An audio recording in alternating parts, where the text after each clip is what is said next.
উনি সত্য নবী হলে তো প্রথম দিন উত্তর দিয়ে দিতে পারতো, পারে না কেন? এটা থেকে বোঝা যাচ্ছে তিনি আসলে মিথ্যাবাদী। 15 দিন রাসূল সাল্লাল্লাহু আলাইহি ওয়াসাল্লামের জন্য এত বিব্রতকর পরিস্থিতি আর ছিল না। 15 দিন পর আল্লাহ তাআলা আয়াত নাযিল করলেন, ওয়ালা তাকুলান্না বিশাইইন ইন্নী ফাইলুন যালিকা গাদা ইল্লা আইয়াশা আল্লাহ। অর্থাৎ হে নবী, ভবিষ্যতের কোনো কাজে যখন ওয়াদা দিবেন, কমিটমেন্ট করবেন, আপনি আইয়াশা আল্লাহ মানে ইনশাআল্লাহ বলা ছাড়া কখনো দিবেন না। রাসূল সাল্লাল্লাহু আলাইহি ওয়াসাল্লামকে শিক্ষা দেওয়ার মধ্যে দিয়ে বেসিক্যালি আল্লাহ তাআলা গোটা মুসলিম উম্মাহকে শিক্ষা দিলেন, আমাদেরকে শিক্ষা দিলেন, যাতে আমরা ভবিষ্যতের কাজে আগে ইনশাআল্লাহ বলি। তো রাসূল সাল্লাল্লাহু আলাইহি ওয়াসাল্লাম লেসনটা পেলেন, এরপর আল্লাহ তাআলা উত্তর জানিয়ে দিলেন, আম হাসিবতা আন্না আসহাবাল কাহফি ওয়ার রাকিম কানু মিন আয়াতিনা আজাবা। টানা 2 পৃষ্ঠা উত্তর দিলেন আসহাবুল কাহফ কারা। তাওরাত, জাবুর, ইনজিলে কোথাও এত বিস্তারিত উত্তর নাই আসহাবে কাহফের ব্যাপারে। আল্লাহ তাআলা আল কাহফ, সূরাতুল কাহফ নামে গুহাবাসীদের নামে একটা সূরা দিলেন, বিস্তারিত 2 পৃষ্ঠায় বর্ণনা করলেন তারা কারা। কুরাইশরা তো তাআজ্জুব বনে গেল, ঘটনা কি? মুহাম্মদের উত্তর কিভাবে জানলো? সে তো কারো কাছে পড়ে নাই, লেখে নাই, এই দেশের বাইরেও কোথাও যায় নাই। দ্বিতীয় প্রশ্ন ছিল যুলকারনাইনকে আল্লাহ আয়াত নাযিল করলেন, ওয়ায়াসআলুনাকা আন যিল কারনাইন কুল সাআতলু আলাইকুম মিনহু যিকরা। টানা আল্লাহ তাআলা প্রায় 1.5 পৃষ্ঠা, 1 পৃষ্ঠারও বেশি যুলকারনাইনের ঘটনা শোনালেন।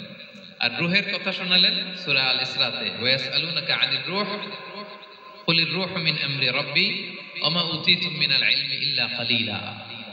রূহ এটা আল্লাহর স্পেশাল একটা অর্ডার, আল্লাহর আদেশে এটা ঢুকে আল্লাহর আদেশে বের হয়। এটা কেউ ছুঁতে পারে না, ধরতে পারে না, দেখতে পারে না।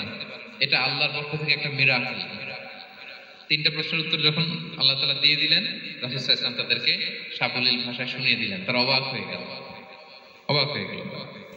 এইটা হচ্ছে সূরাতুল কাহফ নাজিল হওয়ার প্রেক্ষাপট। এরকম একটা সিচুয়েশনে নবুয়তির 5ম বছরে আল্লাহ তাআলা এই সূরাটা নাজিল করেছেন। এই সূরার কিছু ফজিলত আছে। রাসূল সাল্লাল্লাহু আলাইহি ওয়াসাল্লাম জুমার দিনে এই সূরাটা আমাদেরকে তেলাওয়াত করতে বলেছেন। আপনারা তেলাওয়াত করেন তো? সূরা কাহফ যদি জেনে না থাকেন আজকে থেকে করবেন।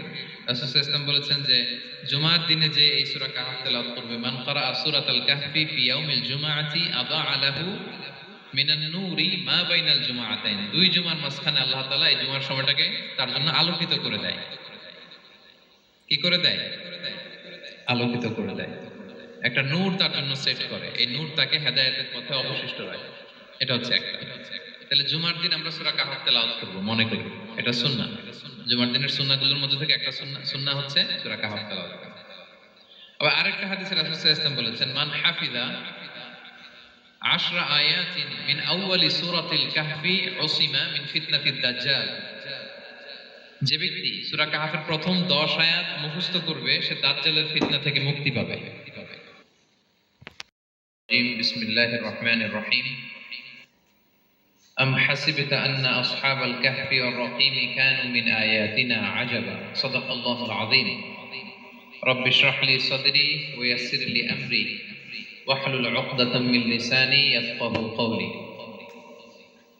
আল্লাহ রাব্বুল ইজ্জা ওয়াল জালালের দরবারে শুকরিয়া জ্ঞাপন করছি যে আল্লাহ তাআলা আমাদেরকে কোম্পানিগঞ্জ, নোয়াখালী। বিসমিল্লাহির রহমানির রহিম। আম হাসিবতা আন্না আসহাবাল কাহফি ওয়ার রাকিম কানু মিন আয়াতিনা আজাবা। সাদাকাল্লাহুল আযীম। রাব্বি ইশরাহ লি সাদরি